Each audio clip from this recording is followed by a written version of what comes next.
Hello and welcome, I'm Ellie Richardson and you are watching the World Report on NewsX World. Let's take a look at some of the top headlines of this hour. Iran's Foreign Minister Abbas Araghchi has told the UN chief that Washington's excessive demands are the main obstacle to ongoing peace negotiations. Araghchi said that the US had repeatedly undermined diplomacy through broken promises, contradictory positions and military aggression. US Secretary of State Marco Rubio said there needs to be a Plan B in the Strait of Hormuz, which could mean a new escalation with Iran. This type of language to Iranians is not acceptable, as Iran says its finger is on the trigger when it comes to any kind of escalation in the strait. 6 Lebanese paramedics were killed in 2 Israeli strikes in southern Lebanon in the span of 24 hours. An Israeli strike overnight in the southern Lebanese town of Hanawan killed the paramedics from the Islamic Health Association. Tulsi Gabbard has said that she is resigning from her job as President Donald Trump's Director of National Intelligence, saying her husband needs support for her recent illness. But a source familiar with the matter said that Gabbard had been forced out by the White House. Trump hinted at the past differences with Gabbard on their approach to Iran. Falling debris from drones triggered a fire at an oil terminal in Russia's Black Sea port, leaving 2 people injured.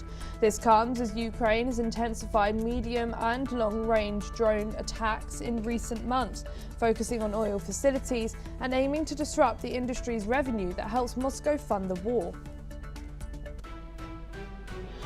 The US has put a $14 billion arms sale to Taiwan on hold, with Acting Navy Secretary Han Cole telling a Senate hearing that the pause is to ensure sufficient weaponry for its ongoing war with Iran. The pause comes after Taiwan's arms sale was featured in talks between Trump and Chinese President Xi Jinping. An explosion at a dry dock in New York City's Staten Island has killed 1 person and injured 36 others as the blast occurred while firefighters were on the scene responding to a fire, attempting to rescue 2 people who were trapped. And 8 people are confirmed dead and 38 remain trapped underground after a coal mine accident in northern China's province. A gas explosion occurred overnight at the Lu Shanyu coal mine, with 247 workers on a duty underground.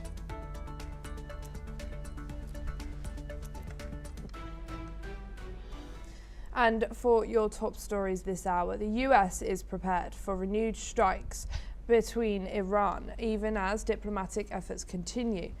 As per sources, no final decision has been made, but some US military and intelligence personnel have cancelled Memorial Day plans and recall roster day plans and recall rosters are being updated for Middle East deployments. President Trump has reiterated that Iran must not acquire nuclear weapons or retain enriched uranium, warning of consequences if talks fail. Meanwhile, Iran is reviewing the latest US proposal as a long-term ceasefire, with Pakistan's army chief currently present in Tehran and acting as an intermediary to transmit a response. Secretary of State Marco Rubio emphasized that the administration prefers a diplomacy, though military Plan B options, including reopening the Strait of Hormuz, remain under discussion. We are now being joined by Dr. Satoru Nagao, who's a fellow Hudson Institute, joining us live from Tokyo. Thank you so much, Satoru Nagao, for joining us here today on NewsX World. Pleasure as always to be able to speak with you. Now, these sources saying celebrations have been cancelled, people are going to Memorial Days, etc. Because of what's going on. President Trump has reiterated that Iran must not acquire nuclear weapons. Are we going to get anywhere in these stages of negotiations? Because Iran is saying, well, they want to keep what they have. Trump is saying, well, you either give it to us or you completely get rid of it. It's all very confusing. Do you think we're ever going to get to a point where a peace deal is in place? Sorry, Strunagar, I think you are on mute. Sorry, my setting was mute. Sorry.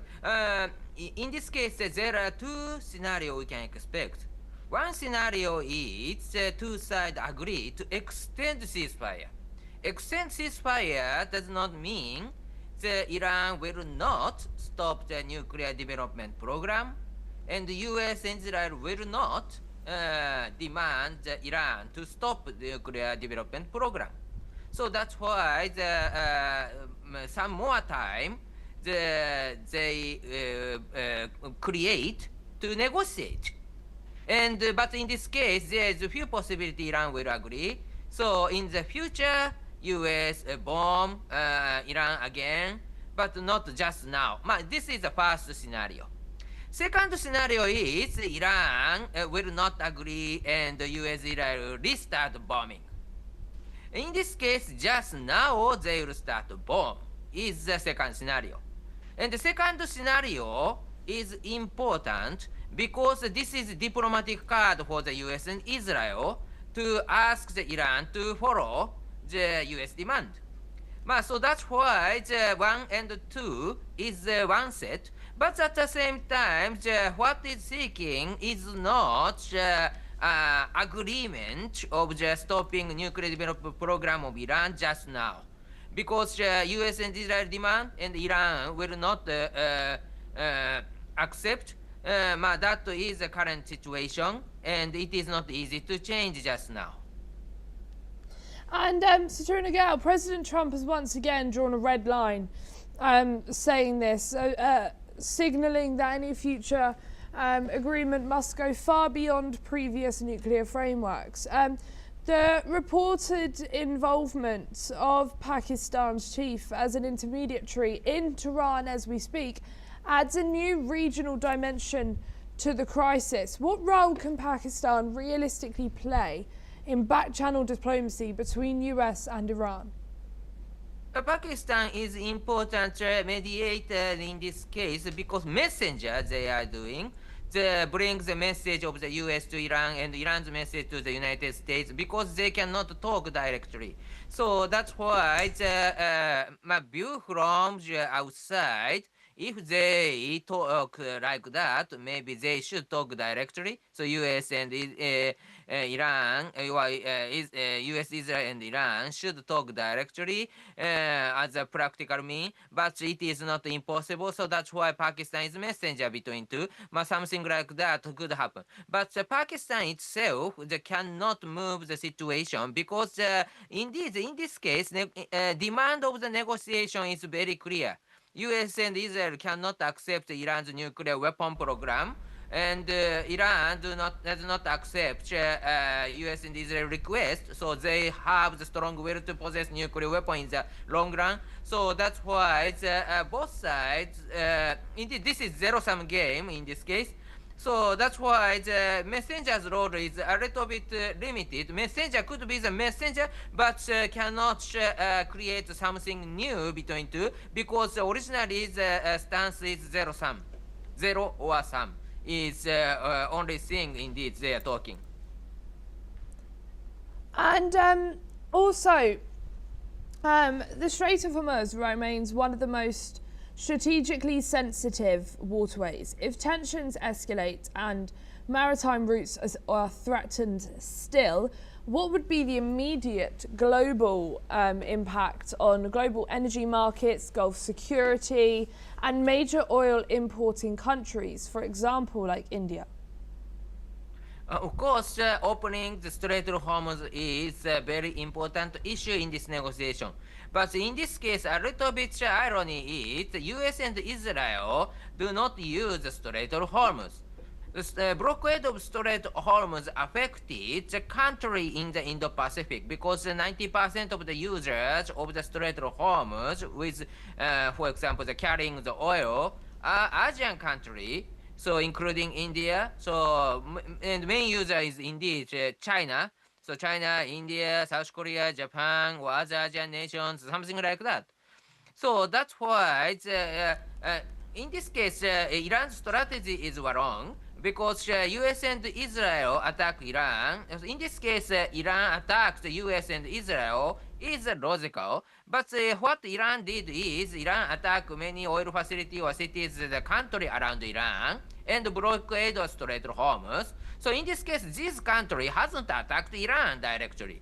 So that's why, because of this Iran's way, the other country need to worry about this. So in the negotiation, the U.S. asked Iran to open the Strait of Hormuz, despite the U.S.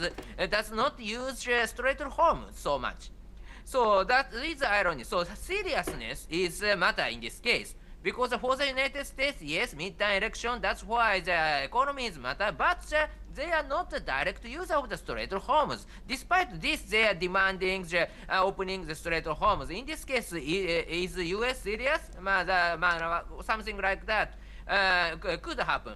So that's why if Iran really thinks this is a way to deal with the United States, maybe Iran should allow the Asian country to crossing Strait of Hormuz without any penalty. View from the what happened in the war, this is logical, I think, but Iran hasn't done indeed. Saturna Gal, thank you. Please stay with us as I'll be joining back with you very shortly. We have some breaking news coming in now. Pakistan's army chief Asmir Munir has met Iran's foreign Minister Hossein Araghchi, according to Iranian state media. The discussions focused on the latest diplomatic efforts and initiatives aimed at preventing escalation in the region. Both sides exchanged views on the ongoing efforts to stabilize tensions following the US-Iran conflict and the partial ceasefire in place since April. The meeting underscores Pakistan's continuing role as a mediator between the United States and Iran, facilitating communications and exploring potential agreements. Officials said the dialogue highlighted the importance of regional coordination to avoid any further military confrontation. And of course, we will bring you more on that as it comes in. Up next, United States President Donald Trump has said that he will miss his eldest son, Donald Trump Jr.'s wedding this weekend due to White House duties and ongoing Iran-related developments. Trump said in a Truth Social post that his responsibilities to the country prevent him from attending despite wanting to be with his family. The ceremony, a small private affair, will take place on the Bahamian island with close friends and family. His decision comes amid Pakistan-mediated diplomatic talks aimed at ending the ongoing conflict between US, Israel and Iran. Trump had initially planned to spend Friday night at Bedminster, New Jersey Golf Club, but will remain in Washington instead. We are now being joined once again by Saturna Gal. Thank you for joining us back here for this. With Pakistan reportedly facilitating diplomatic contacts between the US, Israel and Iran, even as diplomatic efforts are continuing, not much promise coming out of them before, but reports suggest heightened military preparedness in Washington and across the region. Are we witnessing a strategic balancing act between back-channel diplomacy and visible military pressure?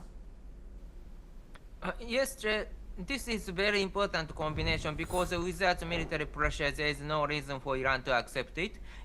Of course, Iran's the threat itself is not the good way to negotiate, but at the same time, it is also true that this is pressure for Iran. But in this case, President Trump canceled to join the wedding is very important in this case because difference between two is staying Washington or joining the wedding. Currently, of course, because of the sophisticated communication system, time lag is very limited. But even if under such kind of situation, still the President Trump need to stay the Washington means that how serious this is. This attitude indicate it. So very sensitive timing, which course the U.S. will go is rely on that timing. That's why even if the sophisticated communication is exists, he should stay in the White House. He should communicate with other member of the staff of the member of the White House. But this is very important, he think. So that's why he canceled to join. So that's why this is a very important timing to decide which scenario the U.S. will go, the bombing or the extending ceasefire or something limited agreement to extend the ceasefire. Something like that. So two scenario is which one he will choose decided by this timing. That is fixed, I think. And Trump's public emphasis on duties to the country, quote unquote, during a period of escalating tensions could carry both domestic and international messaging. Is this administration signalling resolve to Iran while also preparing the American public for possible developments ahead? Yes, the view from the situation in Iran, it is difficult to imagine the Iran will be the US side or the Iran will cooperate for the President Trump's election. So that's why in the Middle East, what will happen is bombing and to destroy the capability to develop nuclear weapon. But Iran hasn't lost will to develop the nuclear weapon. So that's why some certain interval has happened and they restart the nuclear development program, and the US and Israel need to bomb again in the future. So that's why during that time, how to win the election is a matter for the United States and US president. And so that's why this Iran issue could be the long issue. And so it could be the damage in the election if the President Trump can win in this place. Very obviously, in this case, it will affect election, but a good result in this case. But if it is not easy just now, maybe how to limit the damage and maybe other policy will be the main policy to appeal to voters. That is a new strategy. So that's why how to control the situation, the long Iran battle is a matter for the President Trump just now, I think. And so, anyway, US and Israel will not allow Iran to possess a nuclear weapon. So destroying the capability and the interval, destroying the capability and the interval, that is a long run battle. In this case, I think. And also, with diplomatic talks reportedly underway, but military contingency still alive, what are the chances of a negotiated de-escalation, and what specific red lines could still trigger direct confrontations in the coming days? Such kind of the attitude of the Iranian government is indicating current Iran government is not negotiable government to stop Iran's nuclear development program. So if the long-run strategy maybe US and Israel need to seek, in this case, continue to bomb, to destroy the capability, but during the interval they are seeking to find a new alternative government of Iran, so which is a regime change, is needed for them. So that's why just now it is impossible to create such kind of the government, so maybe they need to wait. That is they need to do. So Nagal, Thank you so much for joining us here today on NewsX World. Pleasure to have you on as always. We have some breaking news coming in now. 4 people have died and 90 are trapped after a coal mine accident in northern China. Rescue teams are working on site and emergency operations are underway. Authorities say the situation remains critical as search efforts continue and the survivor hope diminishes. And more breaking news coming in now. Senegal's President Bassirou Diomaye Faye has sacked Prime Minister Ousmane Sonko in a sharp political move that has stunned the country's leadership circles. The decision marks a major shift at the top of government and signals rising tensions within the ruling political structure. Officials have not yet detailed the reasons behind the dismissal, but the move is expected to trigger widespread political reactions in Senegal. Of course, we will bring you more on both of them as it comes in. Up next, the World Health Organization has raised a global risk level for the latest Ebola virus disease outbreak in the Democratic Republic of Congo as very high as authorities report a sharp rise in suspected deaths. Health officials say that the death toll has now reached 178, with new cases under investigation and surveillance efforts intensifying across affected regions. Meanwhile, the United States has extended its Ebola-related travel restrictions to include green card holders, citing precautionary health and security measures. Global health agencies are now urging heightened monitoring, warning that the situation could evolve quickly if containment efforts fail. We are now being joined by Dr. Sanjeev Bagai, who's a chairman at Nephron Clinic, joining us live from New Delhi. Thank you so much for joining us here today on NewsX World. Pleasure to have you on. With the World Health Organization raising the global Ebola risk level to very high, how serious now is this outbreak in the Democratic Republic of Congo compared to previous Ebola crises? Good morning. So I think we need our guard up. There is no doubt in it that it has escalated in the last week, 10 days. We've got more number of deaths, although the case fatality ratio, what we call in any epidemic or local outbreak, is difficult to calculate at the present moment because the numbers are still coming in and the exact count is still to be determined. But this is a highly infectious disease, although it is not airborne. It has a long incubation period from 2 to 21 days, and there are 4 different strains of this Ebola virus. One is called the Bolongo, Sudan, Thai forest, and then the Zaire strain. So the one which is seen here, although has a lesser case fatality as compared to the Sudan strain, we are seeing more number of deaths now.